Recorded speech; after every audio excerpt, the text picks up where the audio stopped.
नमस्कार मित्रांनो, स्वागत आहे तुमचं आजच्या या व्हिडिओमध्ये। या व्हिडिओत आपण सेंट्रल आर्म पोलीस फोर्स ज्याच्यामध्ये मित्रांनो आसाम रायफल आहे, बॉर्डर सिक्युरिटी फोर्स BSF आहे, CRPF आहे, CSF आहे, ITBP आहे, NSG आणि SSB अशा विविध पोलीस फोर्समध्ये सब इन्स्पेक्टर, हेड कॉन्स्टेबल आणि कॉन्स्टेबल पदांसाठीची ही भरती निघालेली आहे मित्रांनो। त्याबद्दलची ऑफिशियल नोटिफिकेशन तुम्ही स्क्रीनवरती पाहू शकता। या ठिकाणी मित्रांनो ऑनलाईन ॲप्लिकेशन चालू होत आहेत 9 जूनपासून आणि तुमचे अर्ज करण्याची लास्ट डेट असणार आहे 8 जुलै 2024 पर्यंत। तर मित्रांनो यामध्ये खाली येऊया, पोस्ट पाहूया नक्की कोण कोण अप्लाय करू शकतं। ओके, तर मित्रांनो यामध्ये मुख्यतः यांनी स्टार्टिंगला काही गाईडलाईन्स दिल्यात, त्या एकदा वाचून घेऊया। ओके, तर मित्रांनो या ठिकाणी पोस्ट तुम्ही पाहू शकता। पहिली जी पोस्ट असणार आहे ती असणार आहे असिस्टंट सब इन्स्पेक्टर। मित्रांनो या ठिकाणी तुमचं जर स्टेनोग्राफर झालं असेल, स्टेनोग्राफर म्हणजे स्टेनोग्राफिंग तुम्हाला येत असेल तर नक्कीच तुम्ही या ठिकाणी अप्लाय करू शकता। त्याचबरोबर वॉरंट ऑफिसर आणि हेड कॉन्स्टेबल पदांच्या देखील या ठिकाणी जागा असणार आहे। ओके, तर मित्रांनो या ठिकाणी जर पाहिलं तर असिस्टंट सब इन्स्पेक्टरला 29,200 रुपये बेसिक पे आहे आणि हेड कॉन्स्टेबलला 25,500 रुपये या ठिकाणी बेसिक पे मिळणार आहे।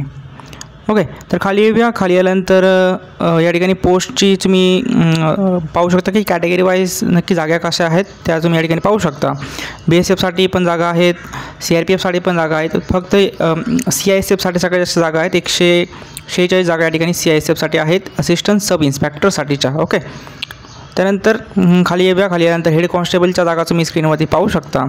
या ठिकाणी पण मित्रांनो CISFमध्ये 496 जागा आहेत, BSFमध्ये 302 जागा आहे, CRPFमध्ये 282 जागा आहेत।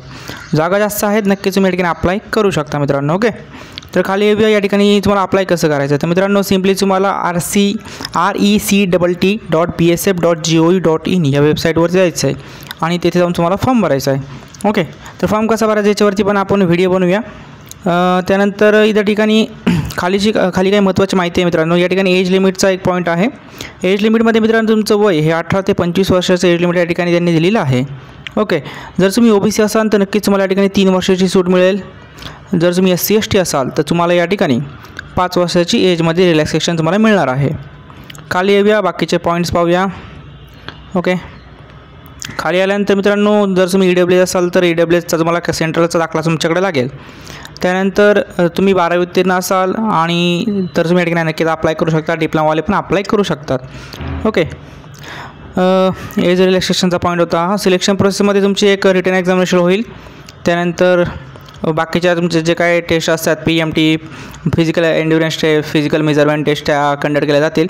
एज्युकेशन क्वालिफिकेशन पाहूया मित्रांनो, 12वी उत्तीर्ण तुम्ही या ठिकाणी असणं आवश्यक आहे। त्याचबरोबर जर तुम्ही स्टेनोग्राफरसाठी अप्लाय करताय तर तुम्हाला ते टायपिंग वगैरे येणं आवश्यक आहे। ओके, बाकीचे पॉईंट्स पाहूया काय महत्त्वाचं आहे का।